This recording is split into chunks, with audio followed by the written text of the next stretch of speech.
Oh man. So, Erzbergrodeo hare scramble on a standard Stark Varg EX is possible.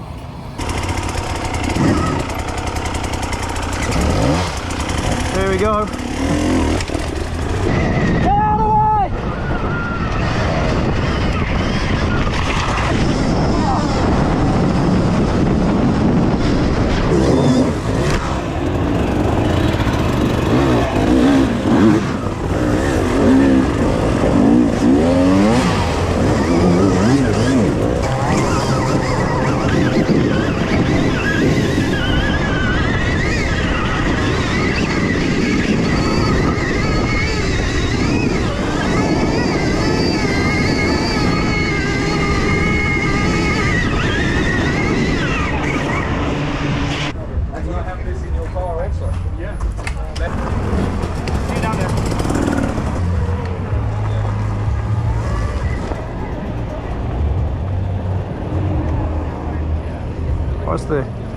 What's the traffic jam?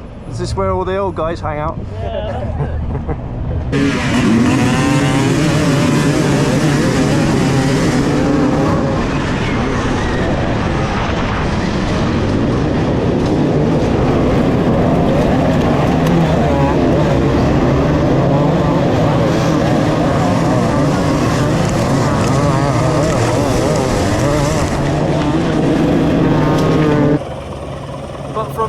From the start, jumping on the bike with no practice,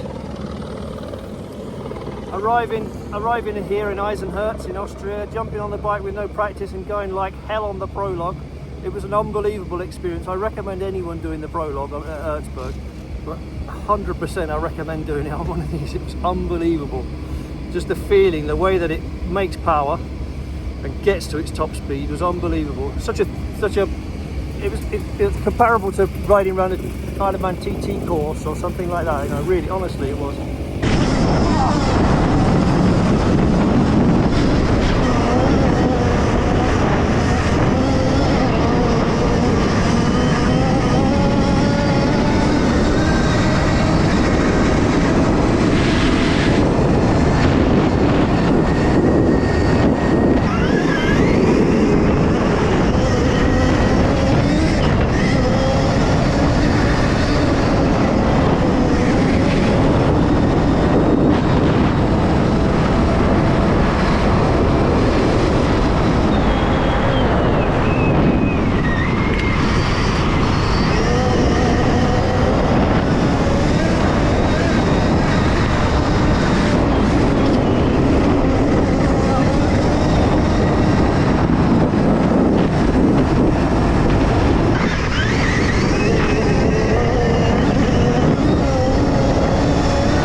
Oh my god, one of the best experiences I've had on a motorbike. Slightly scary and sketchy, but definitely it was, I recommend it. Everyone should do that before they die.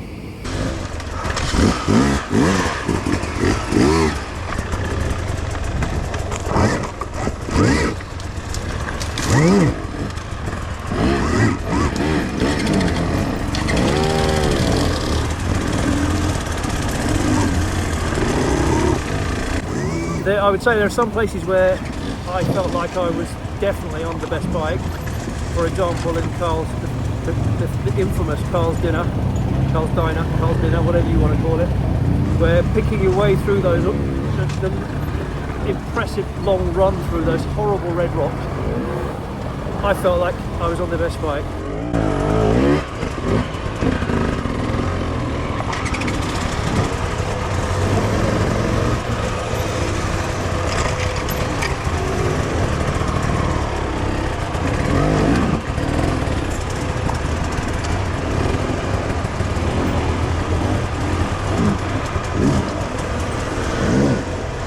I didn't have any foot controls to worry about. I didn't have to worry about the clutch or anything. I could just gently use the throttle and pick my way through.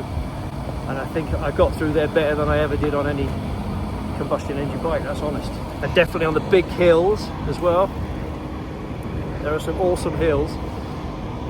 My lack of experience with the bike was a problem, but when I did sort of twig and get it right, I flew up them.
Another thing to mention is the downhills. I think it's one of the biggest unseen factors of this race is just how steep and unbelievable some of the downhills are. And on this bike,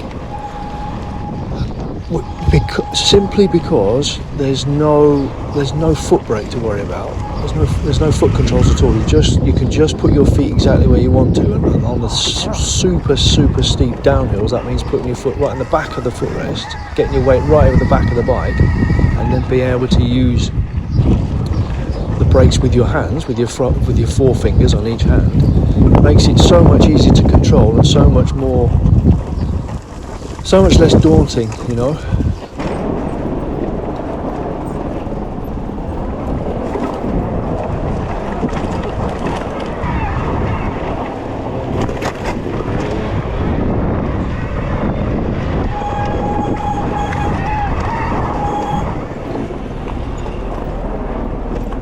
And another unbelievable fact about that is that Eddie Carlson did the whole race with no real back brake. He broke his back brake at the start. So he did this race and did all the immensely steep downhills with no back brake. That's unbelievable.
not going down there.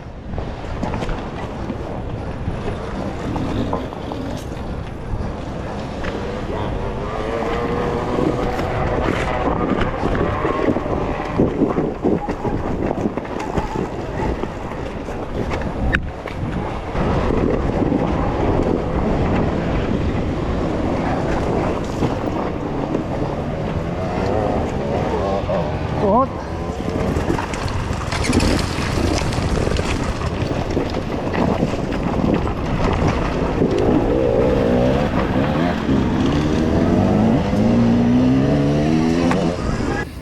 I got to the fuel change, the tank point as they call it, and they changed the boys at Stark Futures Racing. They changed the battery, but they ultimately didn't need to. And I've been telling the guys all along that we don't need to change the battery. This bike will do the 4 hours of this hard enduro on one battery. So when they swapped out the battery that I started with, it still had 25% on it, and I've just finished with 93% on the new battery. So without a doubt, you can do this race. For sure, you can't do it if your name's Eddie Carlson and getting a finisher's flag. But for anyone else, you can do that on a standard bike, just on one battery. The other places where I just need more practice to be able to find where it was slippery, steep. Don't make a hill climb, then it was more difficult, and that was just my lack of experience. And to be honest, by then, utter lack of fitness.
One of the beauties of this bike, actually, one of the things that's sort of shone through by coming and doing the prologue and then the main hare scramble, is how adjustable it is.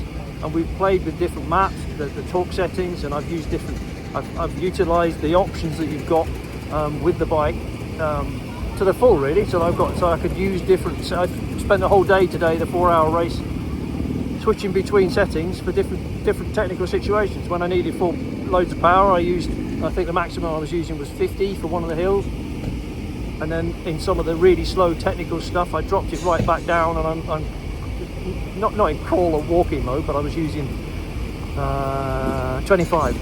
So some of the really loose climbs, I was picking my way through with part throttle, trying not to make the wheel spin, and the versatility of one bike to be able to put up with going absolutely flat out on a prologue. Standard suspension, we changed the gearing, but basically we made it taller gearing so that it would go faster on the prologue, and then it's come much shorter gearing for the hard enduro bit, so that you've got that kind of flexibility. But apart from that, everything else is standard. Even the tyres aren't super soft tyres like you would use for this kind of event normally. It's the softest option that they have that you can spec it up with it when you buy the bike, or you can buy from Stark. So everything about this bike is standard. The disc guards, the chain guard, rear sprocket guard on the other side there, sump guard. Let's show you it all.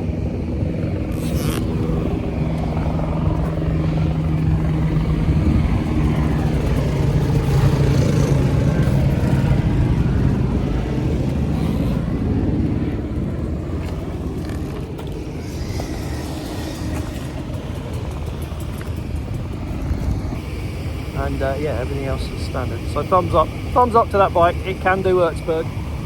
The rider, not quite so clever at this point, but I'll get over it.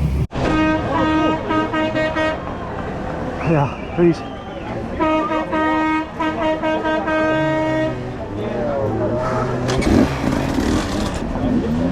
May I have one more? Thank you.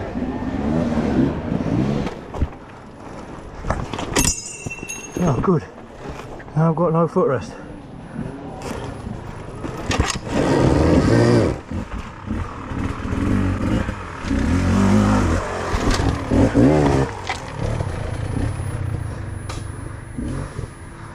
Balls. So, GoPro died. Erzbergrodeo hair scramble on a standard Stark Varg EX is possible.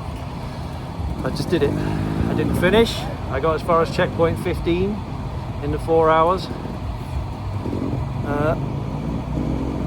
And I've got no excuses really. I'm just feeling a bit old there in the middle of it all. Got terrible cramp. Had to just take a couple of minutes there a few times just to stop. But it put up with a test, and it's a hell of a test, you know. That's a tough event for any motorbike to do.